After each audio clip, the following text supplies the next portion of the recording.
report. This is Fox News coverage of the president's statement on Americans killed or in captivity. I'm Bill Hemmer in New York. 2 hostages, 1 American, 1 Italian, held by al-Qaeda for several years, killed during a counterterrorism operation that we now understand involved a drone. Eastern Afghanistan near the Pakistani border. 2 other Americans working on behalf of al-Qaeda also reported dead in separate operations. One of those Americans is Adam Gaddan, who was the first English-speaking American to join al-Qaeda and was introduced to the world in 2004 by way of videotape. He was born in California, moved to Pakistan in 1998. He became the face at times for the al-Qaeda terror operation around the world. In September of 2006, Gaddan was on a videotape introduced by Ayman al-Zawahiri. Later, in 2013, August of that year, he was on video praising the death of our U.S. Ambassador Chris Stevens in Libya and urging wealthy Muslims to offer militants rewards so that they can kill others. Apparently, the strikes happened in January, and we are finding out about them now. This morning, I want to express our grief and condolences to the families of 2 hostages. 1 American, Dr. Warren Weinstein, and an Italian, Giovanni Laporto, who were tragically killed in a U.S. counterterrorism operation. Warren and Giovanni were aid workers in Pakistan, devoted to improving the lives of the Pakistani people. After Warren was abducted by al-Qaeda in 2011, I directed my national security team to do everything possible to find him and to bring him home safely to his family. And dedicated professionals across our government worked tirelessly to do so. We also worked closely with our Italian allies on behalf of Giovanni, who was kidnapped in 2012. Since 9/11, our counterterrorism efforts have prevented terrorist attacks and saved innocent lives, both here in America and around the world. And that determination to protect innocent life only makes the loss of these 2 men especially painful for all of us. Based on information and intelligence we have obtained, we believe that a U.S. counterterrorism operation targeting an al-Qaeda compound in the Afghanistan-Pakistan border region accidentally killed Warren and Giovanni this past January. Yesterday I spoke with Warren's wife, Elaine, and Prime Minister Renzi of Italy. As a husband and as a father, I cannot begin to imagine the anguish that the Weinstein and Laporto families are enduring today. I realize that there are no words that can ever equal their loss. I know that there is nothing that I can ever say or do to ease their heartache. And today I simply want to say this. As President and as Commander-in-Chief, I take full responsibility for all our counterterrorism operations, including the one that inadvertently took the lives of Warren and Giovanni.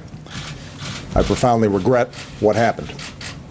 On behalf of the United States government, I offer our deepest apologies to the families. As soon as we determined the cause of their deaths, I directed that the existence of this operation be declassified and disclosed publicly. I did so because the Weinstein and Laporto families deserve to know the truth. And I did so because, even as certain aspects of our national security efforts have to remain secret in order to succeed, the United States is a democracy committed to openness in good times and in bad. Our initial assessment indicates that this operation was fully consistent with the guidelines under which we conduct counterterrorism efforts in the region, which has been our focus for years because it is the home of al-Qaeda's leadership. And based on the intelligence that we had obtained at the time, including hundreds of hours of surveillance, we believed that this was an al-Qaeda compound, that no civilians were present, and that capturing these terrorists was not possible. And we do believe that the operation did take out dangerous members of al-Qaeda. What we did not know, tragically, is that al-Qaeda was hiding the presence of Warren and Giovanni in this same compound. It is a cruel and bitter truth that in the fog of war generally and our fight against terrorists specifically, mistakes, sometimes deadly mistakes, can occur. But one of the things that sets America apart from many other nations, one of the things that makes us exceptional, is our willingness to confront squarely our imperfections and to learn from our mistakes. Already I've directed a full review of what happened. We will identify the lessons that can be learned from this tragedy and any changes that should be made. We will do our utmost to ensure it is not repeated. And we will continue to do everything we can to prevent the loss of innocent lives, not just innocent Americans, but all innocent lives in our counterterrorism operations. Today we join their families and friends in honoring Warren and Giovanni, two humanitarians who came from different countries but who were united by a spirit of service. For decades, Warren lived the ideals of our country, serving with the Peace Corps and later with the United States Agency for International Development. He devoted his life to people across Africa and South Asia. He was a loving husband, father, and grandfather who willingly left the comforts of home to help the people of Pakistan. At the time of his abduction, he was a USAID contractor focusing on helping Pakistani families escape poverty and give a better life to their children.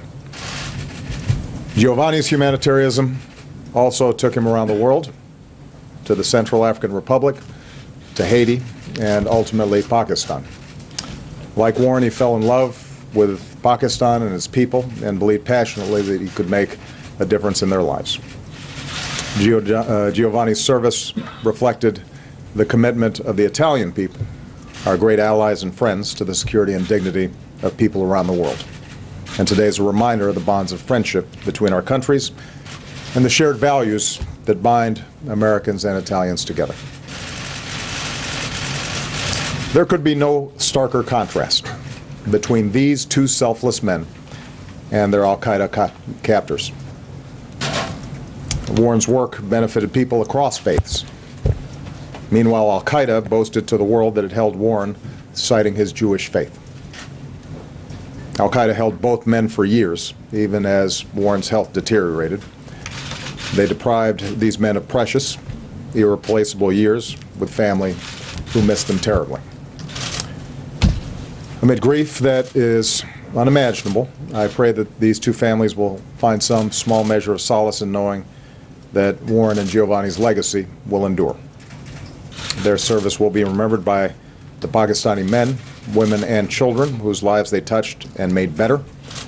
Their spirit will live on in the love of their families, who are in our thoughts and prayers today, especially Warren's wife, Elaine, their daughters, Alicia and Jennifer, and their families. And the shining example of these two men will stand as a light to people the world over who see suffering and answer with compassion, who see hatred and offer their love, who see war and work for peace. May God bless these two brave men, and may He watch over and comfort their families for all the years to come.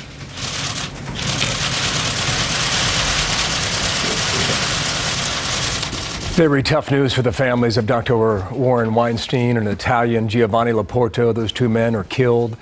The result of what appears to be a drone strike in eastern Afghanistan happened back in January. They were held for 3 and 4 years, respectively. In that same strike, another American working for al-Qaeda was killed as well, we are told.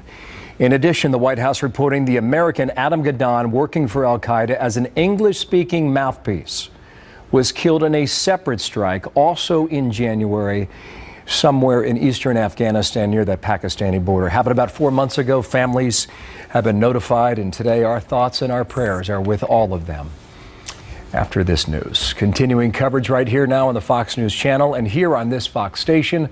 I'm Bill Hemmer in New York. This has been a Fox News Special Report.